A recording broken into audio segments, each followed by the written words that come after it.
Saudara, kasus pidana perdagangan orang kian marak. Para sindikat pelaku kejahatan ini seolah sudah mengintai di balik celah para pencari kerja yang sedang mencari lowongan.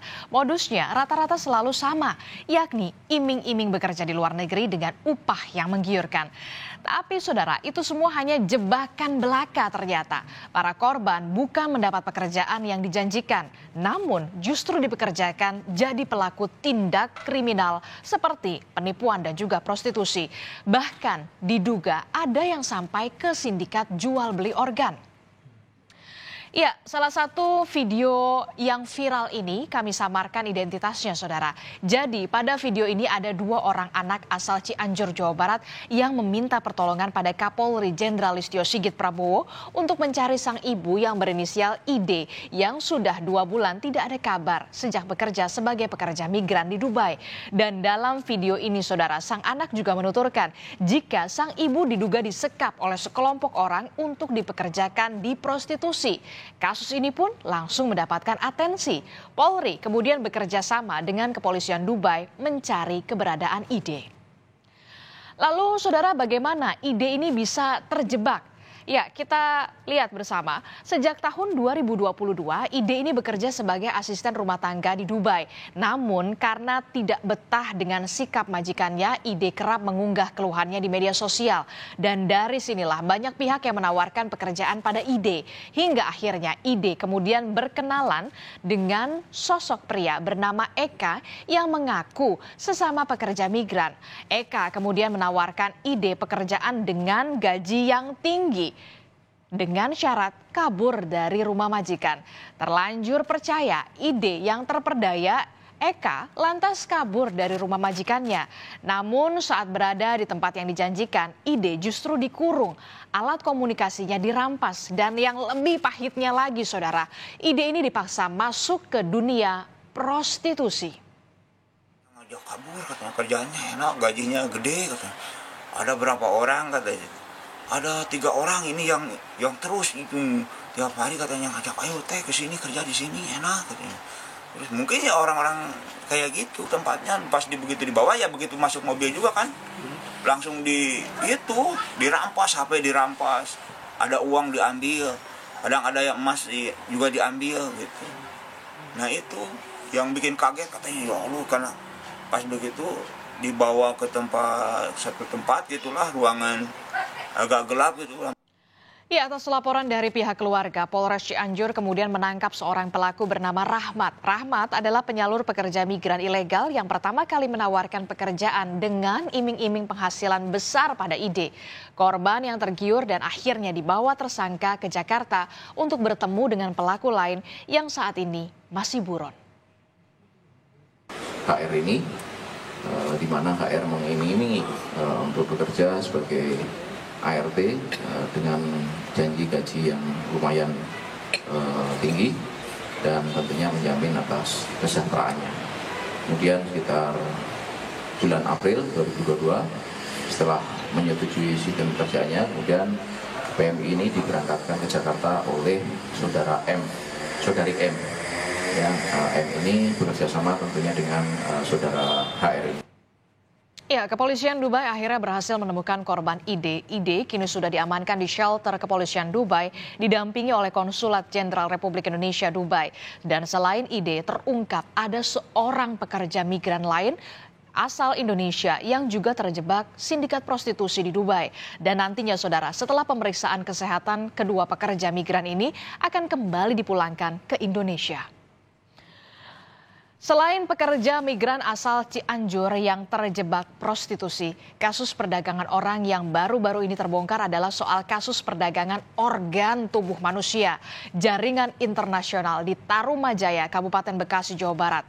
Dan modusnya lagi-lagi sama pelaku mengiming-iming korban bekerja di luar negeri. Namun bukannya pekerjaan yang didapat, melainkan ginjal para korban diduga akan diperjualbelikan oleh sindikat ini. Kasus ini, saudara, pertama kali terungkap dari temuan akun media sosial Facebook dengan nama akun Donor Ginjal Indonesia. Dan saudara, kami tunjukkan kepada Anda, inilah rumah kontrakan di Bekasi, Jawa Barat yang dijadikan lokasi penampungan para pendonor sebelum dibawa ke Kamboja. Beberapa warga sekitar hanya mengetahui jika rumah ini mayoritas dihuni oleh anak muda yang mengaku akan bekerja di salah satu proyek bangunan di Malaysia. Para penghuni rumah juga kerap berganti orang. Namun warga setempat tidak ada yang mencurigai bagaimana gerak-gerik mereka hingga akhirnya pada 19 Juni rumah kontrakan ini akhirnya digerebek oleh polisi. Ya kemarin tuh saya lupa ya, mungkin daerah-daerah Jawa Barat. Mana itu kemarin? Oke, udah berapa lama Pak mereka tinggal di lokasi ini Pak? Sudah beberapa bulan sih, iya. Terus orangnya juga gonta-ganti gitu, jadinya kita nggak begitu mengenal banget gitu karena sering gonta-ganti orang. Punya di sini warga sini tahunya sih mau kerja ke Malaysia gitu, ke bidang bangunan kayaknya katanya. Ke bangunan di Malaysia? Di Malaysia, iya. Kayak kerja di bangunan katanya, di proyek lah kayaknya. Ya, Polda Metro Jaya menetapkan tersangka terkait dengan kasus jual beli ginjal jaringan internasional di Bekasi, Jawa Barat. Meski sudah menetapkan tersangka, tetapi polisi belum mau merinci beberapa jumlahnya. Selain itu, untuk apa motif dan bagaimana pula modus para tersangka baru akan dirilis setelah penyidik merampungkan fakta tindak pidana dalam kasus jual beli ginjal jaringan internasional. Sudah di tahap penyidikan dan adanya penetapan sebagai tersangka. Untuk tersangka sendiri lebih dari satu atau gimana, Pak? Ya tentunya fakta-fakta yang didapatkan ada beberapa tersangka yang sudah ditetapkan. Pertanyaan selanjutnya, bagaimana modus yang digunakan oleh para pelaku? Berawal dari korban yang ditawari untuk bekerja di luar negeri. Lalu para korban ditempatkan di suatu penampungan. Dan setelah itu, para korban akan dibawa ke Kamboja untuk diambil ginjalnya dan mendapatkan bayaran. Dalam menjalankan aksinya, para donor menggunakan paspor dengan tujuan wisata. Namun setelah tiba di lokasi, mereka ini justru menjual organ manusia di rumah sakit militer Kamboja. Dan yang juga sempat ramai adalah soal kasus 20 WNI di Myanmar diduga jadi korban tindak pidana perdagangan orang. Dan video amatir ini saudara memperlihatkan puluhan WNI meminta bantuan pemerintah Indonesia untuk segera dievakuasi. Mereka mengaku disekap dan juga dianiaya. Para korban semula ditawari pekerjaan di Thailand dengan iming-iming gaji yang tinggi pastinya. Namun ternyata mereka justru dipekerjakan di Myanmar di bisnis penipuan online.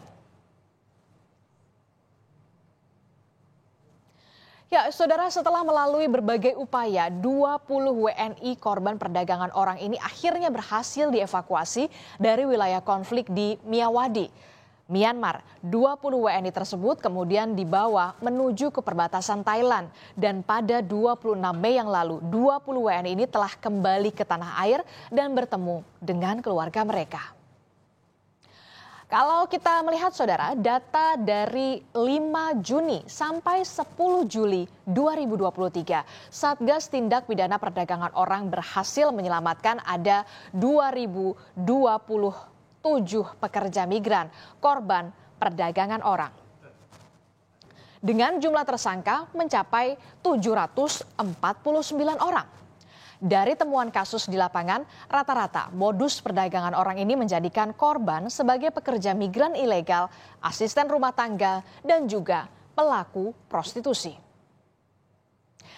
Dan dari beragam kasus sindikat perdagangan yang terjadi ini saudara, tentu saja membuat kita harus lebih teliti dan juga harus berhati-hati dalam mencari pekerjaan. Jangan mudah tergiur dengan info lowongan kerja yang mengiming-imingi gaji besar melalui media sosial, namun dengan persyaratan yang instan.